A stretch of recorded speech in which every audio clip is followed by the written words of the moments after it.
पति पत्नी का सच्चा प्यार। एक आदमी ने एक बहुत ही खूबसूरत लड़की से शादी की। शादी के बाद दोनों की जिंदगी बहुत प्यार से गुजर रही थी। वो उसे बहुत चाहता था और उसकी खूबसूरती की हमेशा तारीफ किया करता था।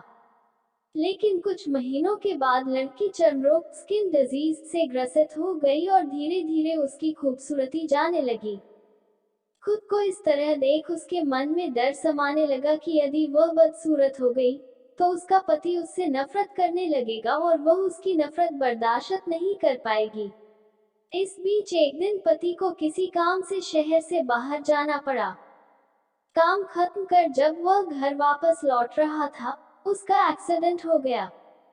एक्सीडेंट में उसने अपनी दोनों आंखें खो दी, लेकिन इसके बावजूद भी उन दोनों की जिंदगी सामान्य तरीके से आगे बढ़ती रही।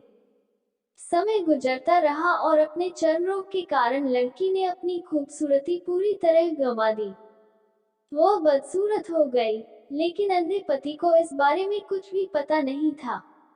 इसलिए इसका उनके खुशहाल विवाहित जीवन पर कोई प्रभाव नहीं पड़ा। वो उसे उसी तरह प्यार करता रहा। एक दिन उस लड़की की मौत हो गई। पति अब अकेला हो गया था।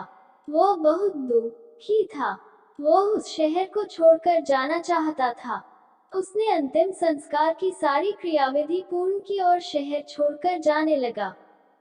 तभी एक आदमी ने पीछे से उसे पुकारा और पास आकर कहा, अब तुम बिना सहारे के अकेले कैसे चल पाओगे? इतने साल तो तुम्हारी पत्नी तुम्हारी मदद किया करती थी। पति ने जवाब दिया, दोस्त, मैं अंधा नहीं हूँ। मैं बस अंधा होने का नाटक कर रहा था, क्योंकि यदि मेरी पत्नी को पता चल जाता कि मैं उसकी बदसूरती देख सकता हूँ, तो यह उसे उसके रोग से ज्यादा दर्द देता। इसलिए मैंने इतने साल अंधे होने का दिखावा किया। वो बहुत अच्छी पत्नी थी।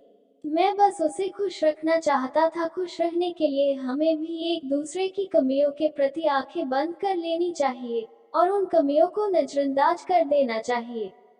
आशा करती हूँ कि यह कहानी आप लोगों को पसंद आई होगी। पसंद आई है तो कमेंट में जरूर बताएं। चैनल पर नए हैं तो चैनल को लाइक, शेयर, सब्सक्राइब करना ना भूलें।